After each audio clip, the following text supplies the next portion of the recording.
Hey guys, how you doing? My name is Lena. Welcome back to another video. Wait! No! Hello and welcome to What the fuck am I reading? Today I'm going to tell you about all the books that I've been reading recently. I wasn't reading much until a little bit ago, honestly, because I was mostly just listening to books. And I was just playing a lot of games, to be honest. So I wasn't really reading physically or listening to anything. As of late, I've been just enjoying reading in the mornings a little bit more again, now that I'm a little bit more focused. So I've read, I think, 1, 2, 3, 4, 5, 6, 7, 8, 9, 10 manga slash books slash comic recently. So let me tell you about them. The first one is Blackwater. This might sound familiar if you are on BookTok or BookTube Spain, probably, because they recently came out with these new editions of Blackwater by Michael McDowell, and they are all like this, very small but beautiful. They are also super cheap. There are a total of 6 of them, I believe, and this is kind of gothic horror mystery. I don't know, honestly, but this is the first book. And in here, we're basically going to be set on the town of Blackwater after a devastating flooding? Yeah, I think that's the word, basically. And a mysterious woman appears in this hotel. No one really knows her. She's been standing there apparently for 3 days with no food, no water. They rescue her and they take it to the town. And now some really weird things, I want to say really weird things are happening, but there's definitely some mystery and some like unknown things happen. I do have to say I was very underwhelmed by this story. This is definitely more of a small town generational story going back and forth between the families than just like a real mystery novel. Still, I didn't really find that it was my style because I was hoping for like more horror and mystery, and I thought this was just literally my vibe, but it wasn't. So I'm a little bit conflicted because I still really like this edition. So in a way, I kind of really want to continue collecting this, but in the same sense, I don't think I'm going to be reading the second book soon. But they're still super beautiful though.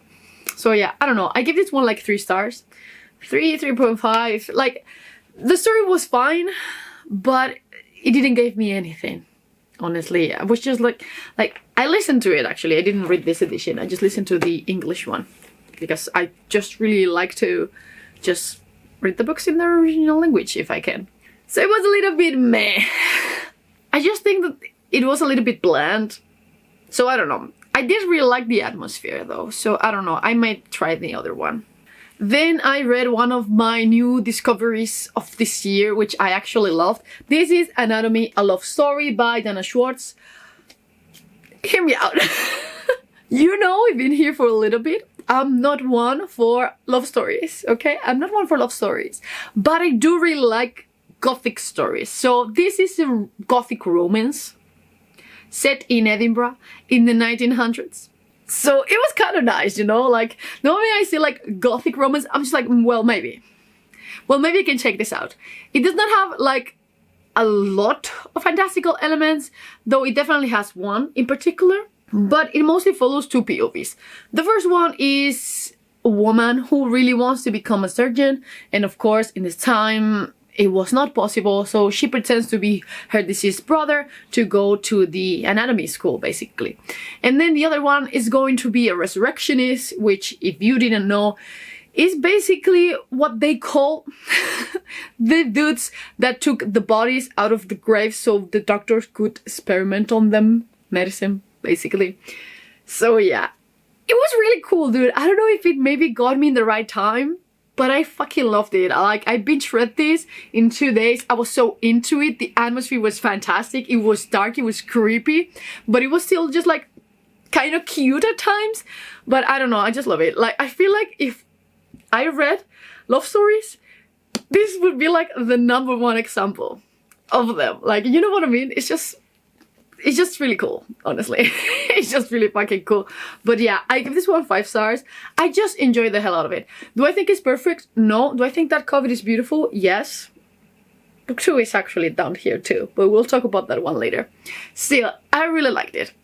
So if you're looking for like a very straight to the point type of mystery story with a little twist, a little bit of historical fiction, look at me, liking historical fiction, what the hell. But yeah, I really liked it. It's definitely not perfect, but it's really super enjoyable. So because I'm still on that rereading type of mood, I read the Southern Book Club's Guide for Slaying Vampires by Grady Hendrix.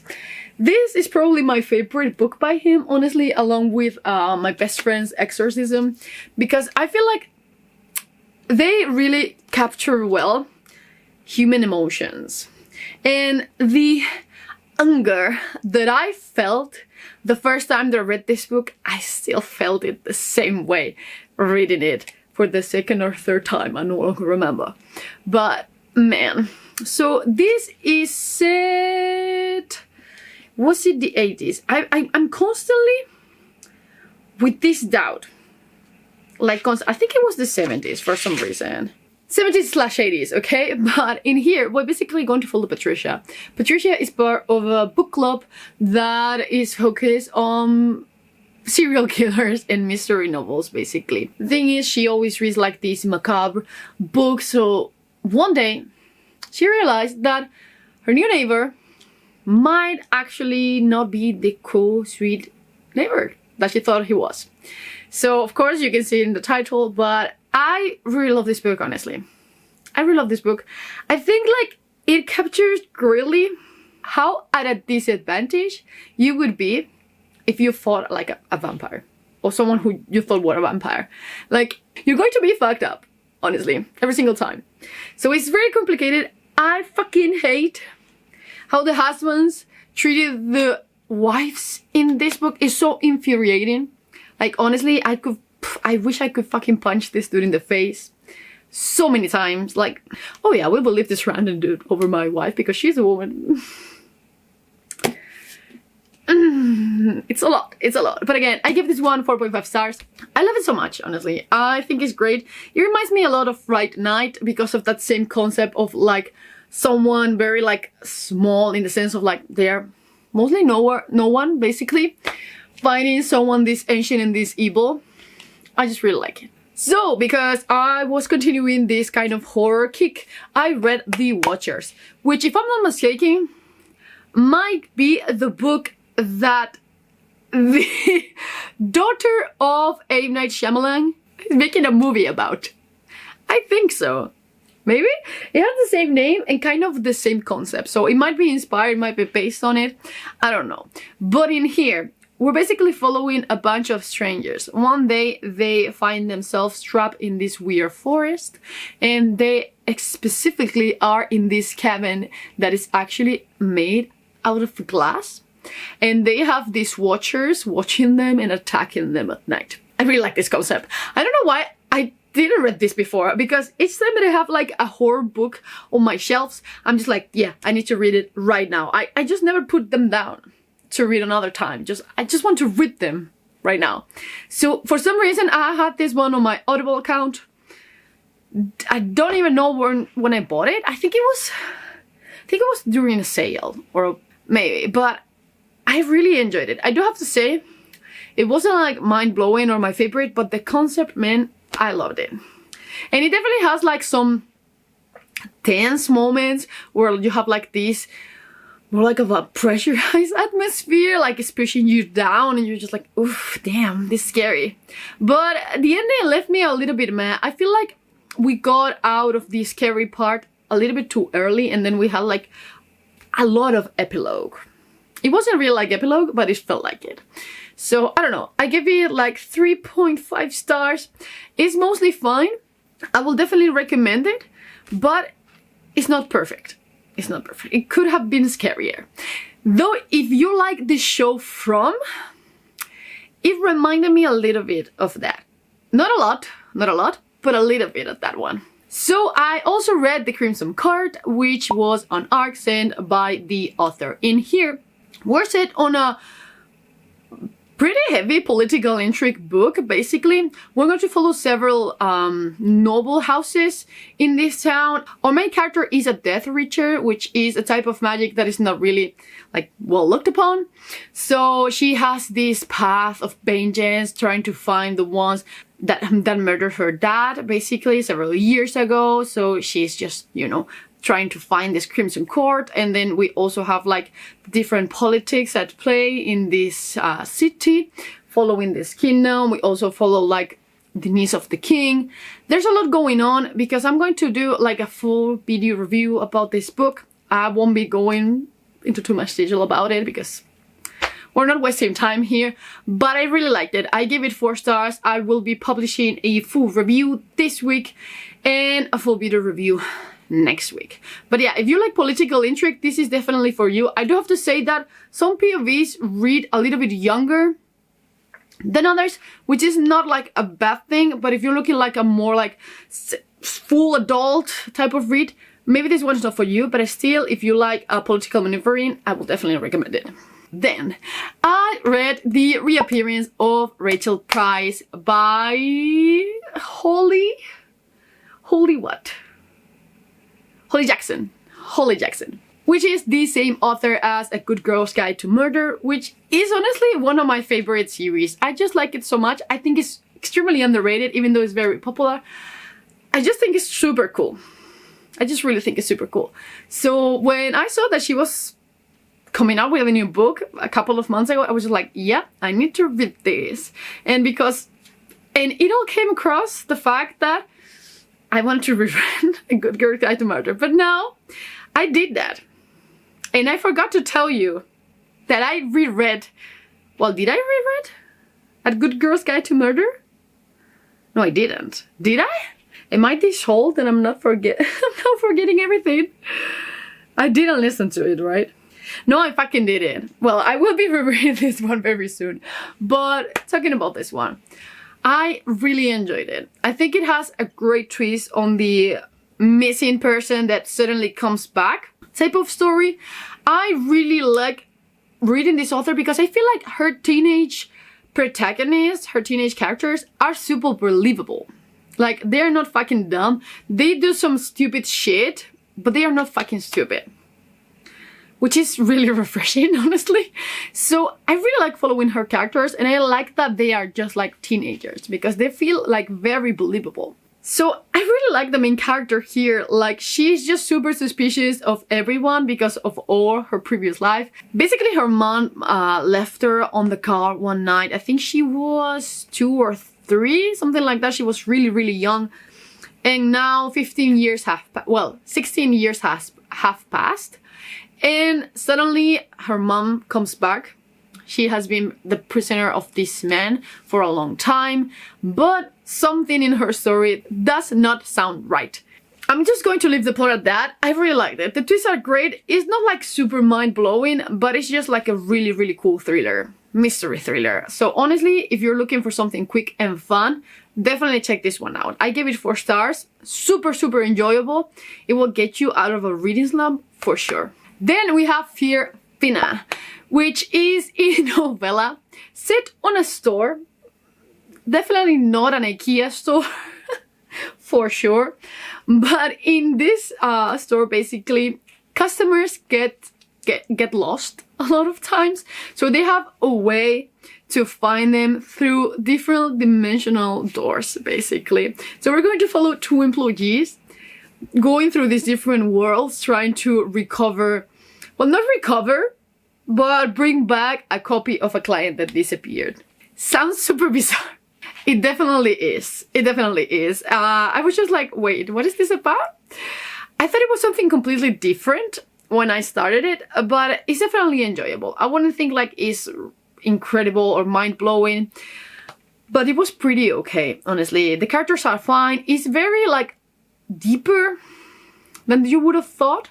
Has a lot of like, oh my god, are we together, are we not, should we? It has those things, okay? But it's definitely deeper than it looks. In some ways, it reminded me of Horror Store by Grady Hendrix because of the setting, but it's definitely way different. So if you really want something like that, definitely check this one out. But yeah, I give it 4 stars. It was fine. It has a sequel. I don't know if I'll be reading it. Honestly, I think like it ended fine. So in a way, I just don't have the need. But who knows? We'll see. So I also read Immortality, a love story by Dana Schwartz, which also has a beautiful cover. This is the second book and the final book in the duology. I really liked it. Honestly, it's not as good as the first one because of a thing that happens at the end of book 1, but it's still really cool because you have like historical figures here interacting with the main characters, and it has like a really cool twist. So I don't know, in a way I really liked it, but at the same time it's definitely not as good as the first one. And the first one is just like super dark and creepy. This one is not set on Edinburgh, it's set on London, which is not my favorite city. I just have to say that. I do really like Victorian London, but it's just not my thing. It's not my thing, so -1 star for that. But still, I really enjoyed it overall. It definitely follows right after book 1.